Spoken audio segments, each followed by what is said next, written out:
Hey, what's up guys? I'm Rob Riches, and on today's cooking video for supplementsworld.com, I want to share with you one of my go-to meals for varying up my diet but still keeping a focus on the macros. Well, on today's video, I want to share with you an alternative to a burger.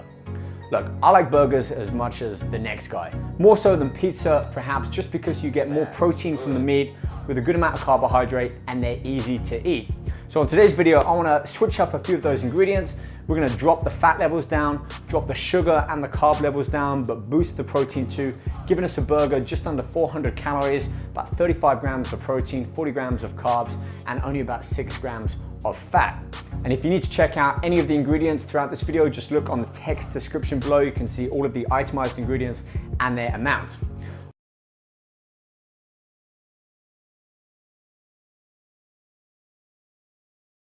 Right, so the first thing that I need in order to make these turkey burgers are 2 portobello mushrooms, but we're gonna skin these first, take out the actual root, and then scoop the rest into our bowl here. Next up, we're gonna take 2 different things here. We're gonna take a shallot, and let's choose the white onion for this. Let's take the shallot first.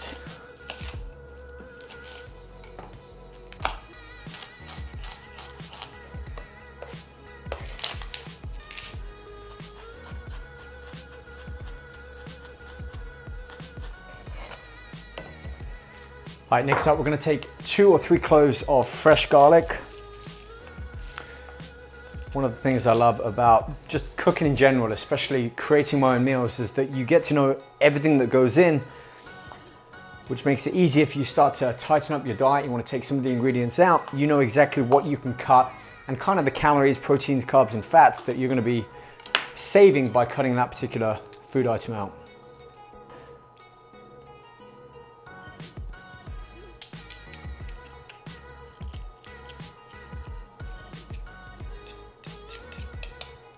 Okay, next up, one of the major ingredients of this particular recipe that I'm using, beans.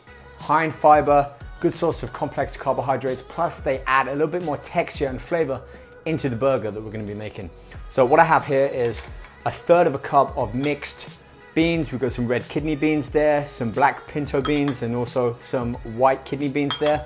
I've just drained them out as well, which takes off some of that sodium, that salt, as well as removes a lot of the liquid too, because that's, especially cooking with turkey and the burger, we don't want it too much liquid in the mixture, otherwise we're gonna get a soggy burger, so we need to keep everything dry. So we're gonna put those in there and just loosely mash them up into a coarse like mixture. Now, I wouldn't put the beans into a blender if you are using that like you might with the shallot and the onion, because you still want some of the texture from the beans. Before we add the turkey, I'm gonna add a number of different spices and peppers as well, starting with our black pepper. So this is about 1/2 tablespoon going in there. I'm gonna add paprika. This is about 1/4 teaspoon. This is where you get so much more variation and personalization going into the foods that you make, because if you make them yourself, you get to experiment and try out different spices, herbs, different flavorings, most of which come at relatively low calories, usually just sodium, and unless you're really close to a competition or photo shoot, I wouldn't worry too much about salt. Speaking of which, this is pink salt Himalayan. So again, about 1/4 teaspoon going in there. One thing I do recommend is if you give this recipe a try, or you just wanna start to expand your own culinary cooking skills, just keep a notepad next to you, and whether you follow a recipe or not, just jot down the amounts and the serving sizes that you put in, and that way you know whether you need to change something up or reduce or increase something next time around. Okay, final thing, some turmeric here. I'm gonna keep everything to about 1/4 teaspoon.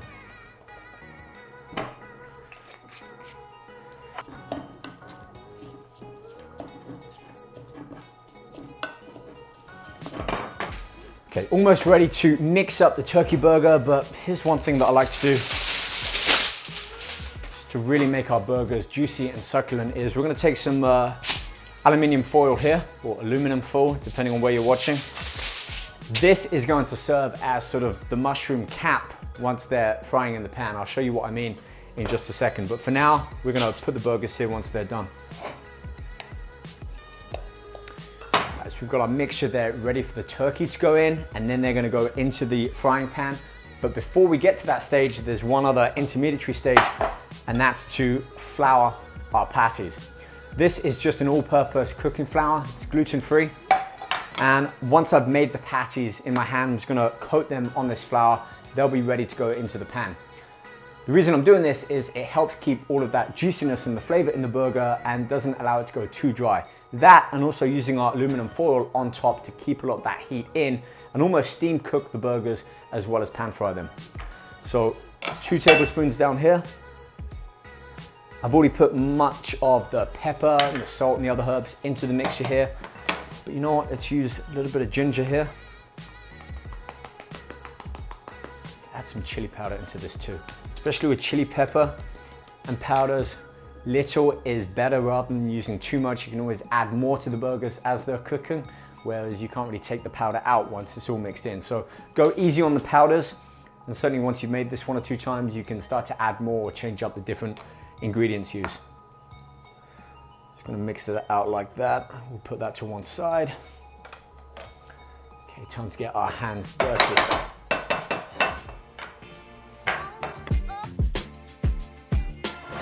Really, you get to make those patties just like you would get them at a restaurant.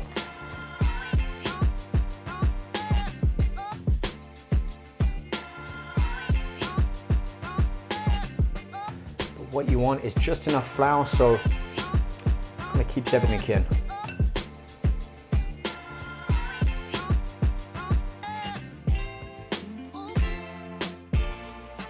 Don't forget as well, check out the website. You can see a full article with all of the steps, photos, instructions, and all of the macros there. All right, let's get these over to the pan and get cooking.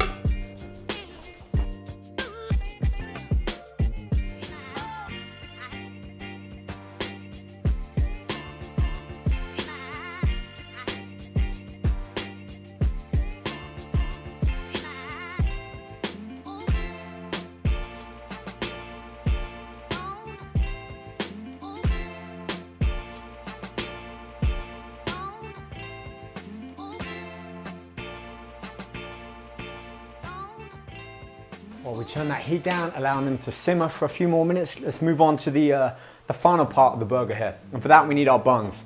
Our buns are fats, avocado, and a little bit of garnish as well. I'm gonna use a red onion and some really low calorie, great tasting salsa there as well. Instead of adding additional sauces, extra sugars and fats, we're gonna keep this low. A tablespoon of this is under 10 calories, so can't go wrong with that. Okay, our buns. What do we need to know about our buns? Well, I'm using whole wheat. We're gonna drop down on the sugar there. With burgers, they're not gonna be uber healthy, but we can save some of the calories by switching out the types of foods and the buns that we use, the ingredients. So these are all whole wheat buns. Like I mentioned, we can do away with this and actually save some of the carbohydrates if you want and use a lettuce wrap or something, go animal style with the burger. Purpose of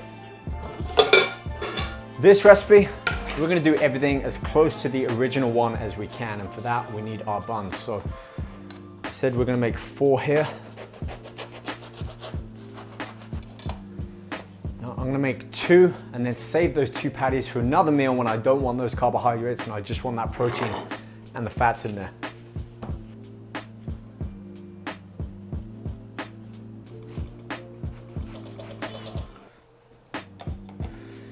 Move on and finish the final preparations of our burger here. So we have our whole wheat buns. What I'm gonna do is, I got some fresh cress here. See, for me, food is as much about the presentation, how it looks, as well as the taste.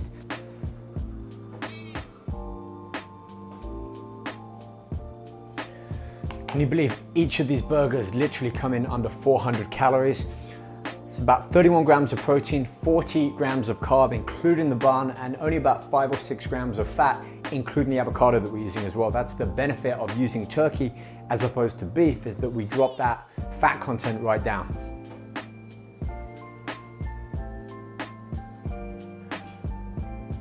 salsa on top. Look at that, good enough to eat.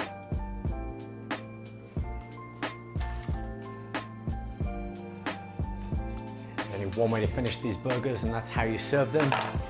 Knife right through the top there. And we are done. Now the great thing about these burgers, they're so versatile in everything from the meat that you use to how you actually prepare and make the burger. Tons of substitutions. You can make this vegan, you can make this extra protein, you can cut back and use different ingredients, and also the taste as well. Huge variety when it comes to the spices, the herbs, the flavorings, and again, how you cook it. You don't have to spend all of that money to get a gourmet burger. You can cook it right at home, keep the fat and the sugar content down, and boost that protein and the flavor. And finally, you can serve this with anything from just a favorite salad, greens, to even some homemade sweet potato fries without pushing the boundaries too much on the sugar and the fat. All right guys, you know what to do. Like the video, comment, subscribe to the Supplements World YouTube channel. And for more information on this recipe and many more, you can check out my full article, including every step, at the supplementsworld.com website. I'm Rob Richards. Eat clean, but push the boundaries on what you're able to achieve without pushing those macros too far out. I'll see you guys back here soon. Take care and goodbye.